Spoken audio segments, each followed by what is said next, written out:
মিডিয়ার মাধ্যমে কিছুক্ষণের মধ্যেই এই কথাগুলো ইন্টারনেটে চলে যাবে।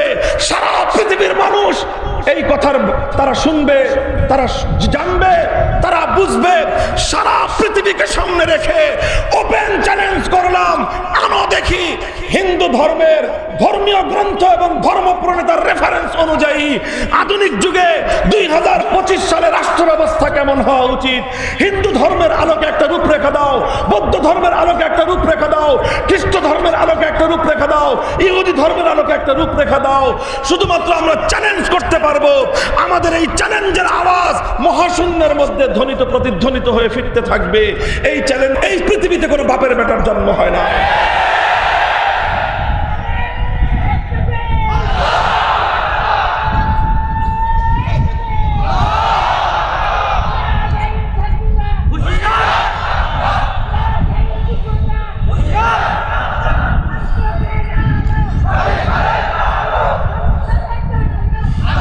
আপনারা প্রশ্ন করতে পারেন যে হুজুর আপনি এতটা আত্মবিশ্বাসের সাথে কিভাবে বলতেছেন?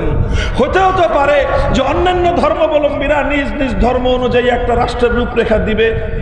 মুহতারাম হাজিরিন, এগুলো আমাদের নতুন পেঁচাল না, এগুলো আমাদের নতুন বক্তব্য নয়।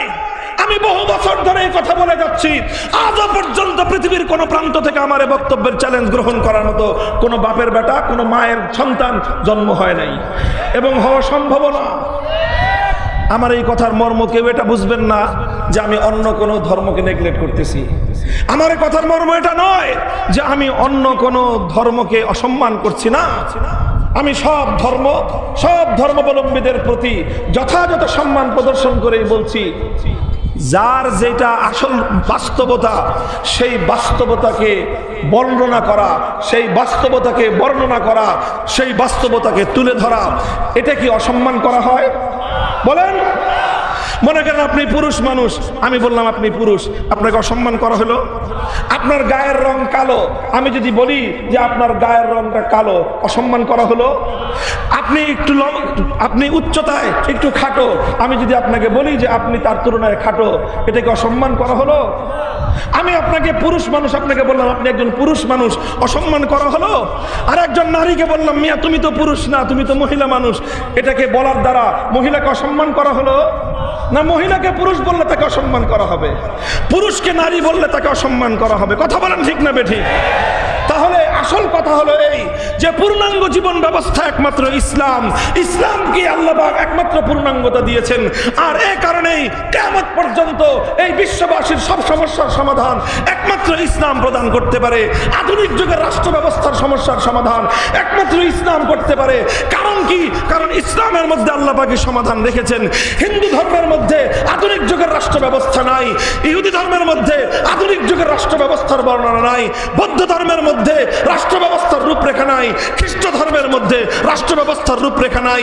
যেখানে বাস্তবতা, সেই বাস্তবতাকে বলার নামই হলো সত্যবাদিতা। রিয়েলিটি মানে না। কথা বলেন ঠিক না বেঠিক? তোমরাও রিয়েলিটি মেনে নাও। Islam is the complete code of life. একমাত্র ইসলামই হলো পূর্ণাঙ্গ জীবন ব্যবস্থা। অন্য কোন ধর্মের মধ্যে রাষ্ট্র ব্যবস্থার শ্রেষ্ঠত পরের কথা, শ্রেষ্ঠ উত্তম না অনিত্তম এটা অনেক পরের সিদ্ধান্তের ব্যাপার। অন্য কোন ধর্মের মধ্যে ধর্মের মূল রেফারেন্সের আলোকে রাষ্ট্র ব্যবস্থার পূর্ণাঙ্গ কোন রূপরেখাই নাই। এই যে চ্যালেঞ্জটা আমি করলাম, আমি এই চ্যালেঞ্জটাকে আরো নির্ধারিত করছি দুটো স্যাম্পলের মাধ্যমে, দুটো দৃষ্টান্তের মাধ্যমে। এক নম্বর দৃষ্টান্ত হলো এই যে দেখেন, একটা রাষ্ট্র গড়তে হলে, একটা রাষ্ট্র পরিচালনা করতে হলে সেই রাষ্ট্রের খুব গুরুত্বপূর্ণ কিছু বিভাগ রয়েছে। সেই বিভাগের মধ্যে অত্যন্ত গুরুত্বপূর্ণ, মোস্ট ইম্পর্টেন্ট যে সেক্টরটা, সেটা হলো অর্থনৈতিক খাত, ইকোনমিক সেক্টর। কথা বলেন ঠিক না বেঠিক? এই যে ফিনান্সিয়াল অথবা এই যে ইকোনমিক সেক্টরটা, যে এই যে বিভাগটা, আমি প্রথমে এই বিভাগটা নিয়েই একটা চ্যালেঞ্জ রাখি।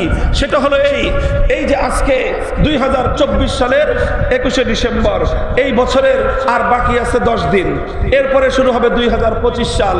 2025 সালে আমরা যে রাষ্ট্রের মধ্যে এখন দাঁড়িয়ে আছি, বসে আছি, আমার এই বাংলাদেশ রাষ্ট্রের আগামী 2025 সালের বাজেটটা কেমন হওয়া উচিত, ধর্ম ধর্মের আলোকে পেশ করেন।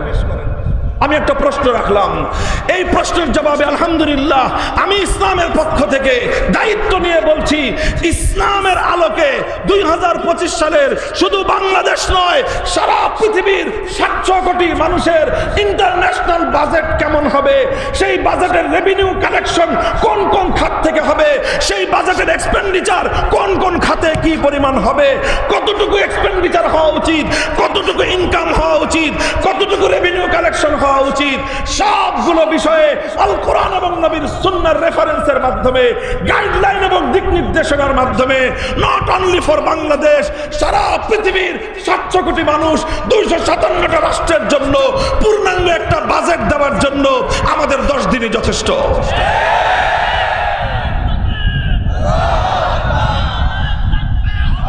স্লোগান আর একটু পরে পরে। মুহতারাম হাজিরিন, আর পাল্টা যদি আমি বলি, এই যে বেশি সারা দুনিয়ার দরকার নাই, আমাদের সীমান্তের, এই তো আপনাদের বাড়ির কাছেই তো আরেকটা দেশ, কথা বলেন, সেই দেশটা আমাদের দেশের চেয়ে অনেক বড়, সেই দেশের নাম হলো ভারত। সেই ভারত এখন শাসন করতেছে একটা হিন্দুত্ববাদী সরকার, নরেন্দ্র মোদীর বিজেপি। তারা হিন্দুত্ববাদকে সেখানে প্রতিষ্ঠা করতে চাচ্ছে। আমি বাংলাদেশ নয়, এই ভারতের হিন্দুত্ববাদী বিজেপি সরকারের কাছে আনুষ্ঠানিকভাবে চ্যালেঞ্জ করছি, আমার দেশের জন্য নয়, তোমার ভারতের জন্য তুমি 2025 সালের একটা বাজেট ঘোষণা করো, যেই বাজেটের মধ্যে পূর্ণাঙ্গ হিন্দুত্ববাদী, হিন্দু ধর্মাবলম্বী, হিন্দু ধর্মের অনুসরণে তোমার ধর্মের যেই ধর্মগ্রন্থ গীতা এবং তোমাদের ধর্ম প্রণেতাদের, তোমাদের ধর্মগুরুদের রেফারেন্স সহ, যে কিভাবে তোমার রাষ্ট্রের রেভিনিউ কালেকশন হবে, কিভাবে তোমার রাষ্ট্রের এক্সপেন্ডিচার গুলো হবে, খাতগুলো উল্লেখ করা সহ তোমার ভারতের 2025 সালের হিন্দু ধর্ম অনুযায়ী একটা বাজেট পেশ করো। আমার এই আওয়াজ ভারতে পৌঁছতে থাকবে, গোটা ভারতে ধ্বনিত প্রতিধ্বনিত হতে থাকবে।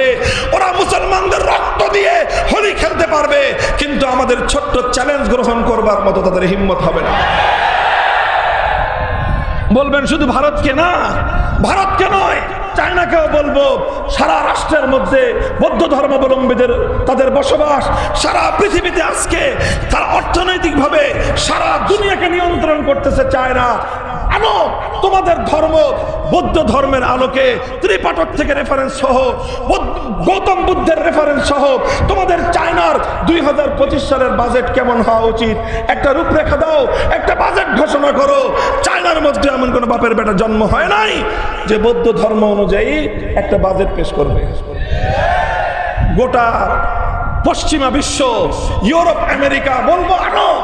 খ্রিস্ট ধর্ম তোমরা পৃথিবীতে পপুলেশনের দিক থেকে নাম্বার 1।